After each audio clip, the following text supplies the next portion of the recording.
Wali Kota Palembang Harno Joyo kembali melaksanakan sholat subuh berjamaah. Kali ini bertempat di Musola An-Nur, Jalan Karya Bersama, Kelurahan Sri Mulia, Kecamatan Sematang Borang. Harno Joyo, Wali Kota Palembang, mengatakan pentingnya melaksanakan sholat subuh sebelum melakukan pekerjaan. Serta melalui sholat subuh berjamaah ini, dirinya banyak mendapatkan keluhan dan menyerap aspirasi warga Palembang.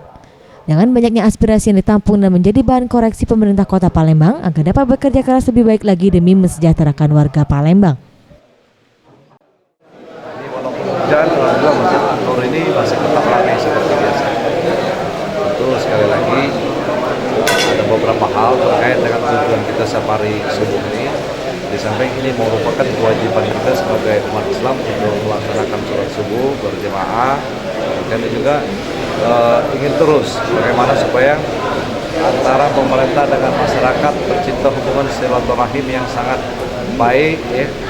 Itu harus ini kita jaga. Dan kemudian kami juga banyak hal yang kami dapatkan ketika safari subuh ini terkait dengan aspirasi masyarakat yang berada di khususnya di kelurahan yang kami kunjungi. Pada hari ini kelurahan.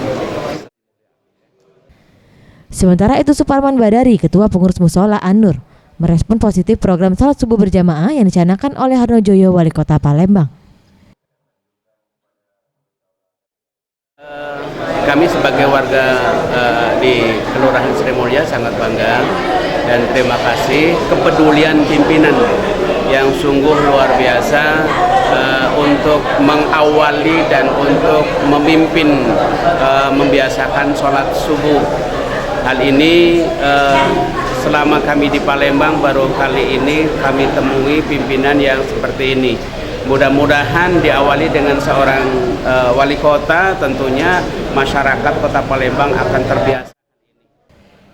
Setelah melakukan sholat subuh berjamaah, Harno Joyo menyempatkan diri untuk mendengarkan aspirasi masyarakat dan sarapan pagi bersama pengurus Musola An-Nur.